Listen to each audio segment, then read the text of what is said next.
నవరాత్రుల్లో మూడో అవతారం చంద్రఘంట దేవి. చంద్రఘంట అంటే యూజువల్గా మన మనుషుల్లో రకరకాల ఎమోషన్స్ ఉంటాయి.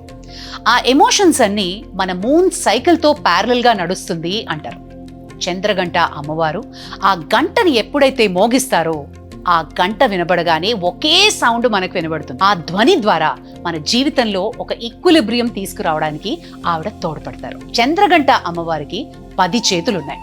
ఆయుధాలొచ్చి త్రిశూలం, గద, కత్తి, కమండలం, విల్లు, బాణం, కమలం, గంట. ఒక చెయ్యి అభయహస్త ముద్రలో ఉంటుంది, అది రక్షణకు చిహ్నం. నుదుటిపై నెలవంక గంట కనిపిస్తుంది. వాహనం వచ్చి సింహం, అంటే ఒక ధైర్యానికి, ఒక భయరాహిత్యానికి చిహ్నం అన్నమాట. చీర రంగు వచ్చి బంగారు రంగు. ఇక ఆధ్యాత్మిక ప్రాముఖ్యత విషయానికి వస్తే చంద్రఘంట అమ్మవారు భయాన్ని నివారిస్తుంది.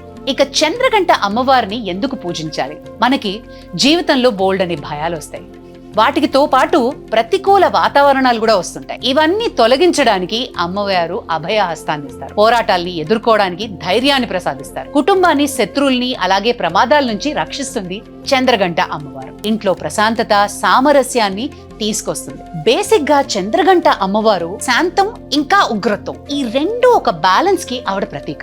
ఈ ద్వంద్వ స్వభావాలు మనకి ఎన్నో నేర్పిస్తాయి. జీవితంలో బ్యాలెన్స్ అన్నది చాలా అవసరం.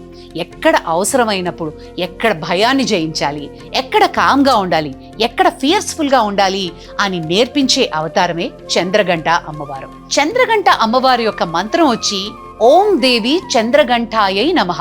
ఇక బీజ మంత్రం వచ్చి ఐం శ్రీం శక్తై నమః. ఈ మంత్రాన్ని 108 సార్లు ఈ నవరాత్రుల్లో మనం సాధన చేస్తే బోల్డ్ అని లాభాలుంటాయి అని మనమే ఎక్స్పీరియన్స్ చేయొచ్చు. ఇక్కడ మనం ఏదో రిచువల్ కో ప్రాధాన్యత ఇవ్వట్లేదు.